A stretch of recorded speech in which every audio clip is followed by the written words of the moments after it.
Emma Lebaille, mes essentiels avec... Jessie de Rogy. Bonjour Jessie, Bonjour Emma. et ravie d'être avec toi aujourd'hui pour échanger sur la manière dont tu as traversé cette période inédite depuis près d'un an maintenant, du point de vue de ta création. Et pour commencer, j'aimerais que tu me racontes à quoi ressemble ta vie avant le premier confinement en mars 2020. Comment ça s'organise au quotidien? Quelle place prend ta création? Alors, ma création, elle est partagée en fait entre un travail au sein d'une école de beaux-arts dans un atelier de porcelaine et ma création personnelle, donc sur mon temps 3 jours, 4 jours à peu près, et qui agit avec les industriels de la région, mon travail purement personnel qui part en exposition, ce genre de choses. On est très divers. Voilà.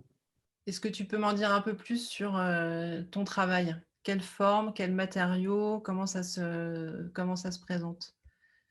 Donc, je travaille principalement maintenant avec de la porcelaine depuis 2-3 ans. J'ai été formée designer et puis je suis tombée un peu dedans. Je suis arrivée à Limoges il y a 3 ans pour une résidence en porcelaine et depuis, je ne suis pas repartie et j'en ai fait pour l'instant mon matériau de prédilection, le matériau principal avec lequel je travaille. Voilà. Et donc, j'ai une pratique qui oscille entre design et donc petit objet, petite série et plutôt de la pièce unique qui va être beaucoup plus grande et là qui part surtout en exposition et qui sert plus d'objets manifestes ou de sculpture. Donc là, on arrive en mars 2020, le premier confinement est annoncé. Comment ça se passe pour toi? Comment tu réagis à ce changement dont on ne sait pas exactement quelle tournure il va prendre pour les semaines qui suivent? Je pense que j'ai eu un moment de, comment dire, de vague, c'est-à-dire une période de temps qui équivaut à peu près à une semaine ou 10 jours, où en fait j'ai compris d'un coup ce qui se passait et je n'avais pas conscience avant, en fait, pris dans le travail. Vraiment, j'ai réalisé d'un coup. Donc, il m'a fallu une semaine, 10 jours, en fait, pour retomber un peu sur mes pattes. Donc, j'ai bien passé, oui, quelques temps à pas faire grand-chose, en fait. Il y a eu un vide. Et passé ce vide-là, là, c'est remis en jeu, en fait, les questions de création, le besoin de faire des choses et surtout de le rattacher au contexte que j'avais, avec ce que j'avais sous la main. Et cette envie-là, elle a repris. Et donc, après, c'est un rythme qu'on s'installe, comme beaucoup ont essayé de retrouver des routines, en fait. C'est comment se recréer une routine de création, de vie, mais avec ce qu'on a sous la main, en fait. Et ça, c'est quelque chose que j'apprécie particulièrement dans mon travail habituellement, mais qui n'est pas forcé, que je me force à faire. Et là, en fait, les événements m'ont forcé à agir comme j'agis en fait de manière normale, mais en faisant un choix. Et des fois, quand c'est imposé, c'est pas la même chose. Qu'est-ce qui change quand c'est imposé et d'où vient la petite étincelle qui fait que tu te dis j'ai besoin de créer? En quoi c'est essentiel pour toi au quotidien que ça ait une place, cette création? Se pose la question souvent quand on crée, pourquoi on le fait, pour qui. Là, on savait que ça n'allait pas être vu. Mais ça va au-delà. C'est-à-dire qu'on ne se pose pas ces questions-là au moment où on le fait, sinon on ne fait plus rien. Et là, ça veut dire que l'envie de créer, elle est au-dessus de ça. Et en fait, je me suis rendu compte que ces objets-là, faits pendant le confinement, ils ne sont pas donnés à voir, je ne les considère pas comme des choses ni finies, ni comme des projets. Par contre, elles sont vraiment témoins d'un espace-temps et d'une réponse à un de mes problèmes, en fait. Le problème d'être coincé avec ces matériaux-là et pas autre chose et d'avoir envie de créer. Donc, en fait, c'est comment pallier à son propre besoin. Pour moi, c'est vraiment... donc, je pense que pour d'autres personnes, ça a été... voilà, c'est d'autres besoins et donc d'autres réponses. Moi, ça passe par ça. Construire sans savoir pourquoi, sans qu'il y ait de fonction, sans que ce soit la recherche de l'esthétisme, rien. De faire, en fait. De faire et de continuer à faire et de pratiquer, tout simplement. Comme les sportifs ont eu besoin, en fait, très rapidement de pratiquer leur sport dans certaines conditions. Mais c'est la même chose. C'est c'est vraiment comment on continue de bâtir une pratique, en fait, et de ne pas perdre les choses. Et ça permet aussi, du coup, de ne pas perdre pied, quoi, entre guillemets. D'accord et du coup, ce besoin de faire, il prend forme chez toi dans ton atelier parce que tu es coupé de la possibilité d'aller à l'extérieur? C'est aussi lié au lieu, on va dire, dans lequel tu te trouves? Exactement. Après, c'est vrai qu'avec la balade qu'on avait, d'autoriser, je me suis retrouvée aussi à ramasser des petites choses et qui viennent nourrir, en fait, je travaille beaucoup, d'objets déjà faits, déjà formés, de formes trouvées et cetera. Et c'est vrai que normalement, j'ai l'occasion d'aller dans plein d'endroits, variés. Là, c'était souvent des coins de verdure. J'ai rarement travaillé les végétaux. Et là, il y a des petites choses dans ces pièces-là. Il y a des brindilles, il y a des branches, il y a des morceaux de choses qui n'y étaient pas avant. Et donc, au-delà de ça, sinon, c'est la pièce. C'est vraiment la pièce, l'atelier. Et ce que j'ai habituellement, que j'accumule, je trouve plein de choses au fur et à mesure des années. Et puis, je les empile. Et puis, finalement, on les oublie. Et là, c'est vraiment ok, tout ressortir, vraiment comme un enfant qui ressort ses jouets, en fait. Hein. Tout ressortir et se dire, OK, maintenant j'ai ça et qu'est-ce que je fais avec ça, en fait. Et s'amuser, en fait, vraiment. Et ça a tenu tout le long du 1er confinement? Oui, alors, ben, ça a mis bien 10 15 jours à se mettre en place, parce que là, il y a eu vraiment un néant. Et à partir de ce moment-là, oui, au moins un par jour. Une pièce, une chose, sans compter d'échelle ni de fonction. Donc, des fois, ça pouvait être 4 centimètres de haut et des fois 35, en fait. Mais vraiment, un par jour à peu près, ouais. Et c'était dans l'idée tout à l'heure, tu évoquais le fait, pas forcément pour qu'il soit montré, ça avait du sens malgré tout, même sans savoir ce que ces objets allaient, devenir, quelle vie ils pourraient avoir, par la suite? Je pense qu'on peut toujours imaginer qu'ils en aient une, mais j'en avais pas l'envie et c'est pas ce dont j'avais pas envie de bâtir. Par contre, sur ce phénomène, sur ce qui s'est passé, parce que c'est ce qu'on a beaucoup vu apparaître et non, j'avais envie, c'est ce que je dis, de conserver une pratique. J'ai toujours été assez généreuse dans les créations, c'est-à-dire qu'il y a une profusion et derrière, je refais des choix, etc. Donc, je travaille de ce bazar-là et c'est comment me créer ce nouveau bazar pour pouvoir construire dessus. Et donc, pas bâtir sur le confinement même, mais bâtir pour moi par la suite. Après, cette collection d'objets, en fait, elle s'est nourrie d'elle-même. C'est-à-dire que des premiers objets qui sont apparus au tout début, on nourrit des fois l'objet du 10e ou du 15e jour, voire même après. Donc, ils se consument les uns les autres et à la fin, on n'a pas 45 objets, en fait. Mais par contre, on a le premier qui a nourri le 10e, etc., et qui mange ensuite. Et c'est vraiment une construction, du coup. Voilà. D'où le fait que c'est pas rien n'est immuable en fait. Qu'est-ce que tu as découvert, si tu as découvert quelque chose dans ta pratique, dans cet espace-temps du coup qui prenait une autre forme? Pour moi, c'est la ressource, c'est-à-dire se rendre compte que même dans une pièce, euh, en l'occurrence l'atelier dans l'appartement, même dans une pièce, en fait, j'ai de la ressource. Je peux. Je pense que c'est vraiment. On se rend compte que c'est plus une question de matériel, d'avoir les bons endroits, les bons outils, mais vraiment de l'envie, quoi. Et cette envie-là, elle est très compliquée à garder, à entretenir, mais c'est ça qu'il faut entretenir en fait. Et Et c'est cette ressource-là que j'ai trouvée. comment tu fais? Quand tu dis qu'elle est difficile à entretenir, qu'est-ce que tu sollicites en toi pour l'entretenir? Ça fait appel à quoi? Ben, ça fait appel à la construction. C'est d'agglomérer des choses ensemble, c'est de monter des choses et surtout de faire abstraction de ces fameuses questions. Pour qui? Pourquoi? Est-ce que ce sera montré? Parce que ça tue la chose dans l'œuf en fait. Dès que ces questions viennent, vous pouvez passer un jour, 2 jours, 3 mois sans plus rien faire. En fait, c'est très compliqué de dealer avec ces questions-là. En fait, donc là, c'est comment en faire abstraction le plus possible en faisant en fait, sans réfléchir, vraiment. Et c'est du coup, c'est vraiment un appel à l'instinct, en fait.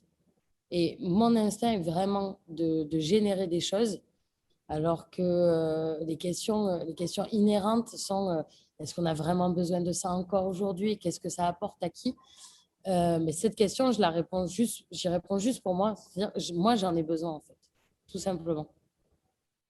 Et est-ce que les objets qui sont sortis de ton atelier après enfin, au cours de cette période-là, ils ont une apparence différente de ce que tu aurais pu faire et laquelle et pourquoi?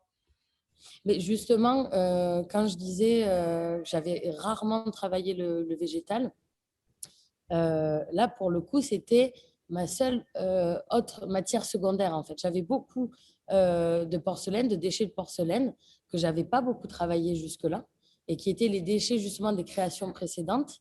Et c'est ce qui me restait là. Donc, il y a un mélange de végétaux et de porcelaine là où habituellement, je ne les avais jamais travaillés ensemble, je ne les avais jamais autant répétés. J'avais d'autres matériaux que je n'avais pas à disposition. Donc, il y a la typologie des objets correspond vraiment à cette période et ce moment-là. Et comme je suis assez attachée vraiment à la création contextuelle ou vernaculaire, à des savoir-faire, à des endroits, là, c'est le savoir-faire que moi, j'ai développé sur ce temps-là, dans cette bulle-là, en fait, euh, qui ne correspond à rien d'autre qu'à ça, justement. On sort de ce premier confinement à la mi-mai. Qu'est-ce qui Oui. change à nouveau? Comment les choses se passent pour toi à ce moment-là? Alors là, c'est la reprise énormément de mon travail en tant que salarié, donc au niveau de l'école. On recueille aussi le traumatisme des étudiants. En attendant, l'envie de faire, elle est soit très brisée chez certains. Et donc, nous, on reçoit ces choses-là, donc on est forcément sensible, soit très vivante. Et ceux avec lesquels cette envie-là était très présente, il y a eu des énergies qu'on avait rarement, qu'on avait lors de diplômes, lors de grands événements, donc l'ouverture d'une expo, qu'on a retrouvé même sur des toutes petites choses en fait, sur des choses de tous les jours, la naissance, de la création de chacun. En fait, de suite, on avait du monde autour qui avait envie d'aider, qui était là. Même moi, personnellement, mon envie et mon énergie à ça, elle était décuplée en fait. Parce que trop besoin de voir des gens qui ont envie de faire, en fait. Donc, ça a repris surtout par ça. Et ensuite, au niveau du travail personnel, beaucoup plus compliqué à se remettre en route. euh, donc, sur les expositions, sur donc, tout ce qui a été décalé, annulé. Les centres d'art, les galeries ne savent pas où ils vont. Donc, en fait, ils ne peuvent pas vous faire la quelconque promesse. Mais on continue de faire. Moi, je veux dire, j'avais des choses en tête avant le confinement que j'ai pas pu réaliser pendant le confinement, que j'ai de suite repris en fait en reprenant. Je l'ai fait. Et pour moi, elles seront faites. Elles me permettront aussi de vider ma tête de cette idée-là pour en accueillir une autre et pour continuer. Voilà, c'est surtout ça, c'est d'évacuer les idées et les envies, en fait, de construire dessus pour passer à de nouvelles. Et la suite, eh bien, en fait, on verra. On verra comment eux, comment en fait mes interlocuteurs qui sont voilà, galeries, musées ou industrie, eux reçoivent la chose plus tard et comment. Mais elles existeront, elles seront là. Donc l'énergie, elle est restée dans ce que tu Oui, racontes, vraiment comme le fil rouge, peu importe oui. presque la manière dont les choses vont aboutir et quand elles vont aboutir. Depuis ce déconfinement, il y a eu un nouveau confinement. Est-ce que ça a à nouveau changé des choses? C'est pareil, moi je les ressens beaucoup à travers ma position dans l'école. Je pense que si j'étais restée indépendante, en fait, je le sentirais beaucoup moins. Je le sens sur l'outcome, ce qu'on dit, le résultat des choses, c'est-à-dire que vous fournissez vos pièces, elles peuvent exister, vous arrivez à les faire. Par contre, elles n'ont pas de lieu d'exposition, elles ne sont pas vues. C'est ça qui est gênant. Mais pour vous, vous avancez en fait. Donc, après, on trouve d'autres biais. Il y a eu énormément d'expositions virtuelles, de créer, de choses comme ça. Et c'est vrai que dans tout ça, c'est pas un parti pris, mais mon envie et en fait ma manière de réagir, même au deuxième confinement, en fait, c'est pratiquement l'abstraction. C'est-à-dire que je ne veux pas et je refuse euh, de rentrer dedans et de construire dessus. Donc, je construis ce que j'avais commencé à construire avant et je le fais juste avec de nouvelles règles, en fait, puisque c'est ça qu'on nous impose. Donc, je joue avec ça. Et c'est ce que je disais aussi. Un an après, maintenant, je peux parler du confinement. Et puis, je pense que je pourrais montrer ces pièces-là qui ont été faites pendant le premier confinement. Mais au moment où ça s'est passé, c'est pas de ça dont j'avais envie de parler, en fait. Je, je trouve que c'était déjà extrêmement omniprésent. Et puis surtout, tout le monde bâtissait au jour le jour là-dessus, en fait. Comme si, pour le coup, bah, la vie s'est arrêtée dans un sens, mais vos pensées, ce qui s'était développé avant, ne peut pas s'être arrêté pour démarrer une nouvelle pensée. Je ne suis pas entièrement d'accord. Il y a une modification des trajectoires, mais il ne peut pas y avoir complètement un avant, un après, en fait. Dans ma pratique, en tout cas. C'est une manière de protéger ce que vous avez déjà mis en place et de ne pas laisser les événements impacter à ce point les choses. Je pense, après, c'est très honnêtement aussi une belle manière de faire l'autruche. Hein. C'est aussi de se voiler la face. Mais pour l'instant, moi, c'est la seule chose qui me protège de, de me retrouver face à une page blanche, de me retrouver à plus être capable de faire, en fait. Donc, c'est juste moi qui pallie à mon stress ou des angoisses d'après en faisant ouais, une belle abstraction des choses autour, en fait. Vraiment l'autruche. Mais l'autruche consciente, d'être une autruche. Ben oui, complètement, complètement. Mais je me rends bien compte que si je m'arrête et que je pense vraiment et que je regarde, je pense que je sortirai pas de cette pensée-là, en fait, et que là, j'aurais arrêté de produire. Et il y a des pratiques de penseurs et il y a des pratiques de gens qui produisent. Moi, j'ai beau penser ce que je produis, si j'arrête de produire, il n'y a plus rien. Donc, je peux pas me permettre de rentrer dans ce rôle-là et c'est pour ça que je prends un malin plaisir à ignorer un petit peu les choses. Et qu'est-ce qui vous manque le plus dans ce que vous pouviez ou dans la manière dont vous pouviez pratiquer avant cette période? Alors, je sais que c'est assez inhérent quand même au métier de créateur, mais après, tout le monde est différent.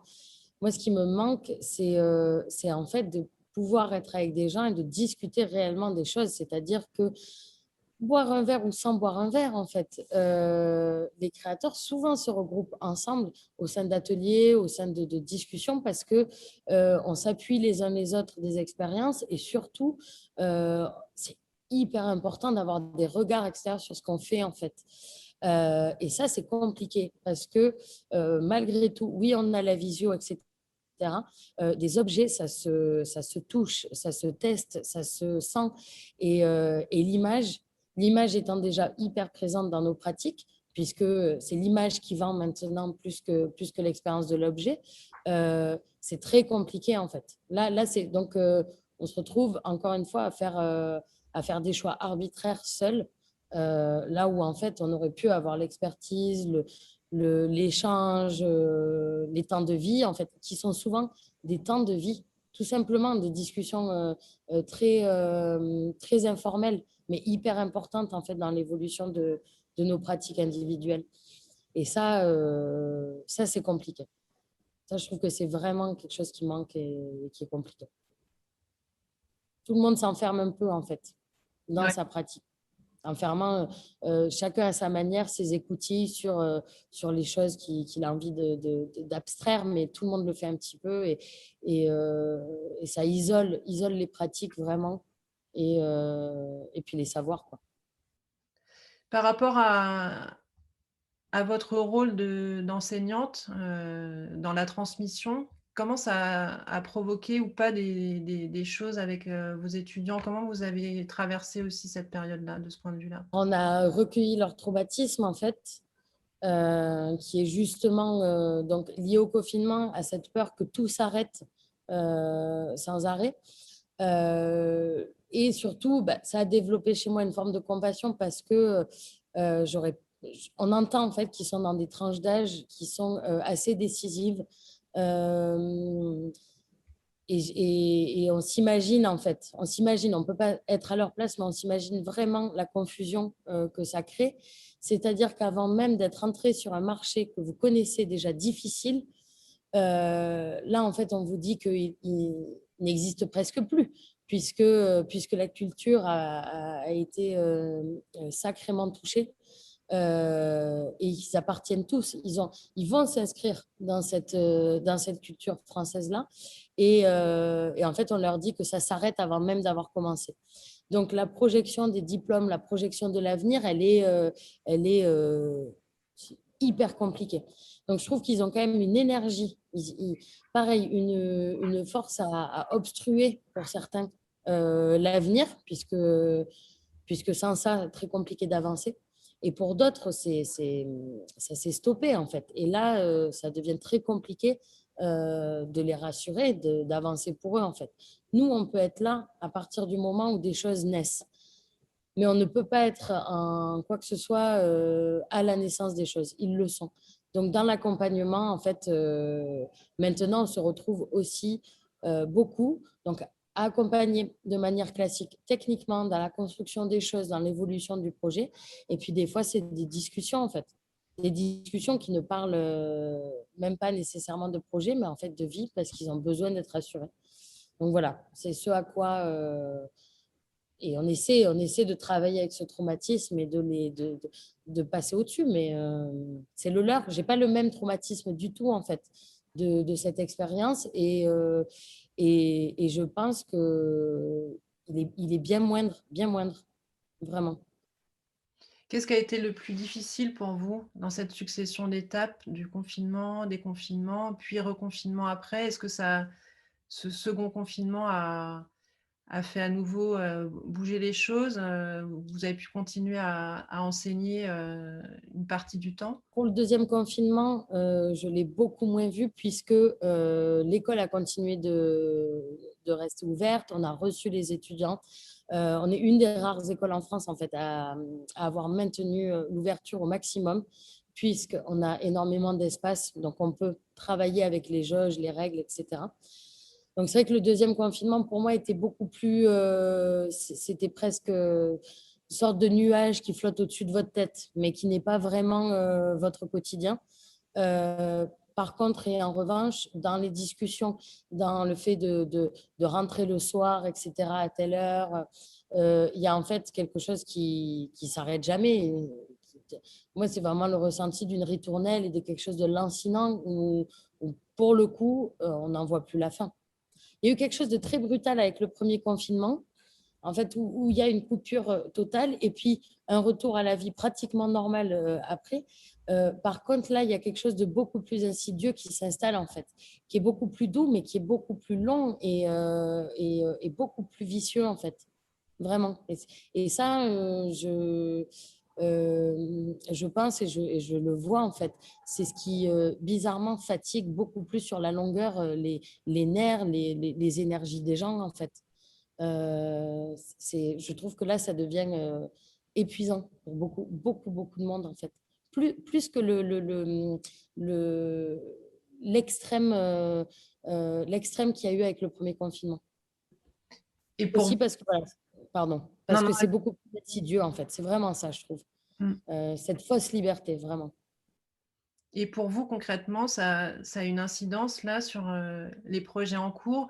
Vous avez évoqué des expositions qui ont été annulées, décalées.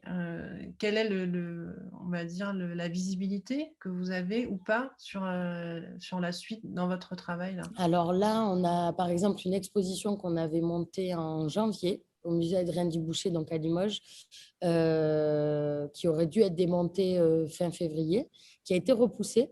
Mais même en étant repoussée, elle va être démontée en fait le 30 mars sans que personne l'ait vue.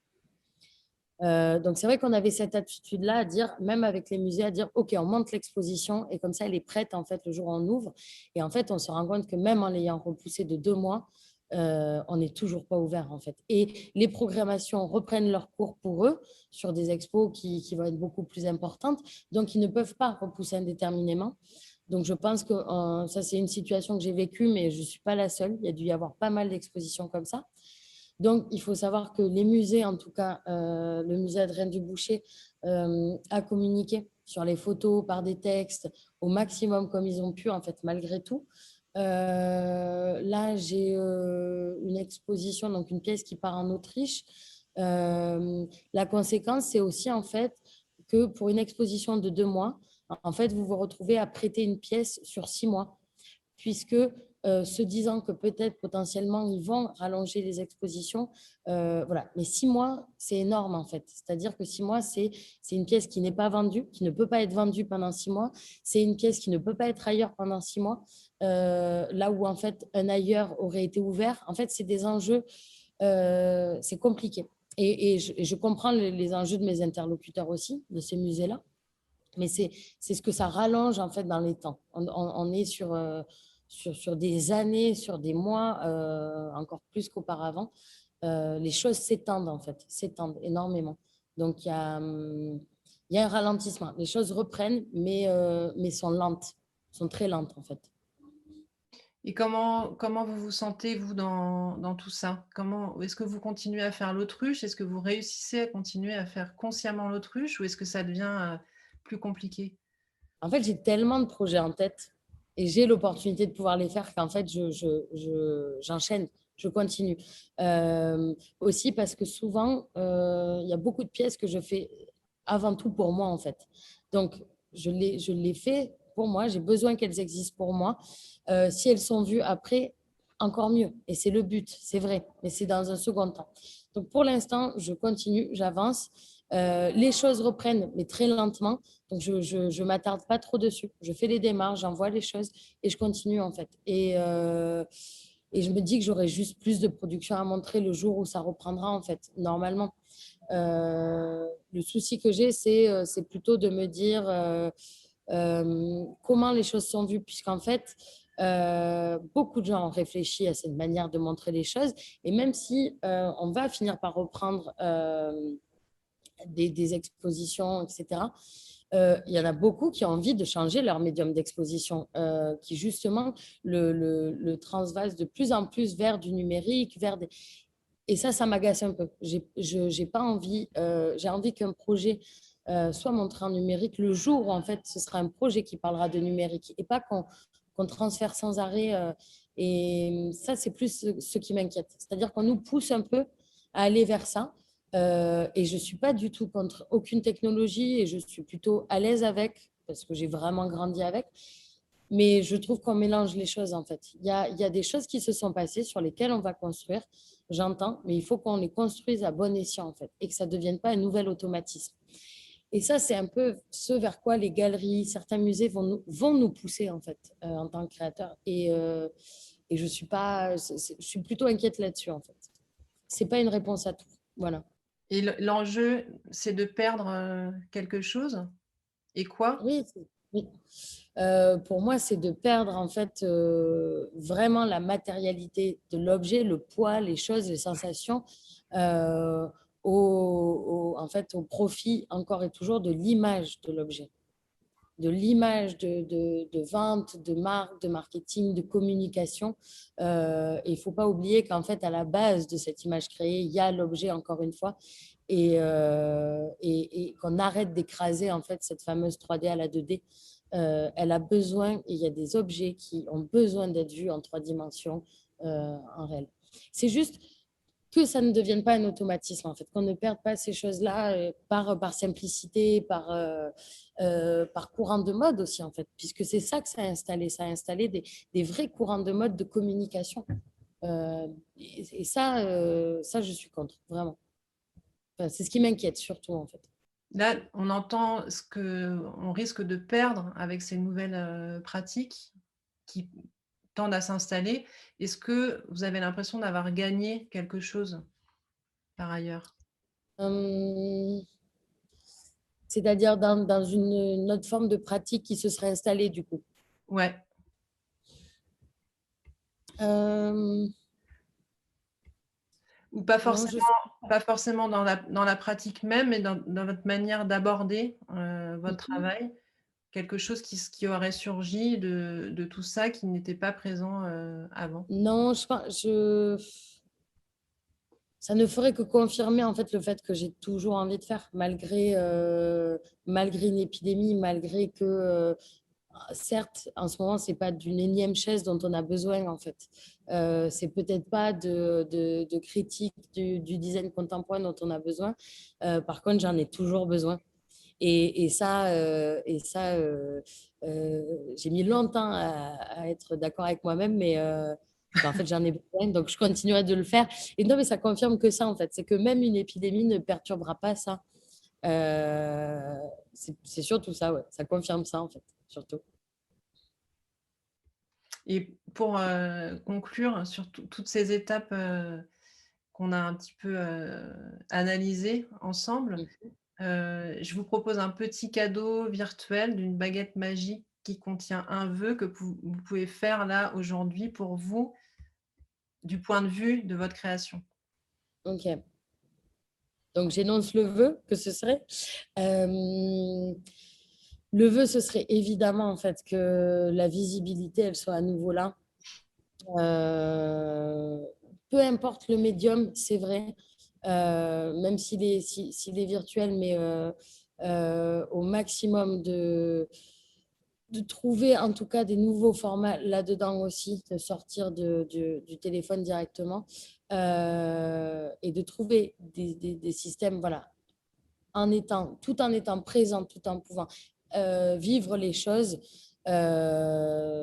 de comment dire, de juste être pouvoir visible à nouveau et de juste pouvoir vivre à nouveau en fait ces choses-là, ces moments forts en fait de création chez les gens, les vernissages, des choses comme ça, c'est l'aboutissement en fait. Et ça, il faut absolument qu'on puisse les revivre à nouveau en fait, vraiment.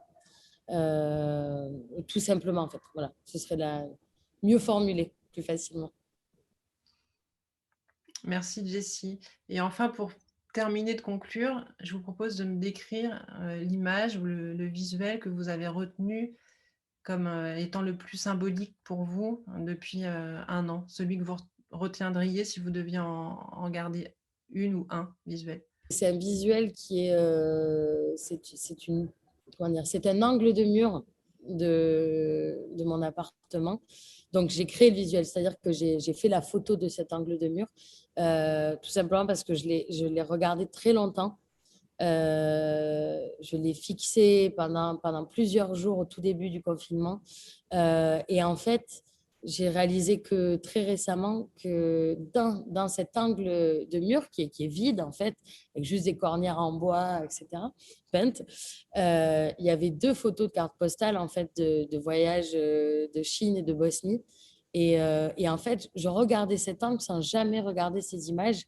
Et pour autant, en fait, je pense que c'est ces images qui sont importantes dans mon angle. C'est qu'elles sont importantes dans la comparaison entre l'ouverture sur le monde et quelque chose et un angle, en fait, qui ferme un mur et qui ferme une pièce. Et les deux sur une image, en fait, c'est ce qui s'est passé. C'est c'est d'arriver à sortir de cet angle tout en y étant, quoi. De sortir un peu de soi-même et de ces espaces-là. Voilà, c'était la plus belle, la plus dure et la plus belle image que je retiendrai de ça. Mais merci beaucoup Jessie pour cet échange Merci à vous, Emma. et je vous propose qu'on se retrouve dans un an pour continuer à discuter de tout ce qu'on aura vécu d'ici là et sur lequel on n'a pas beaucoup de Oui. visibilité encore. Et de recul, oui, Et de... exactement. Ok, Bah super, merci beaucoup. ça va. Merci, Emma.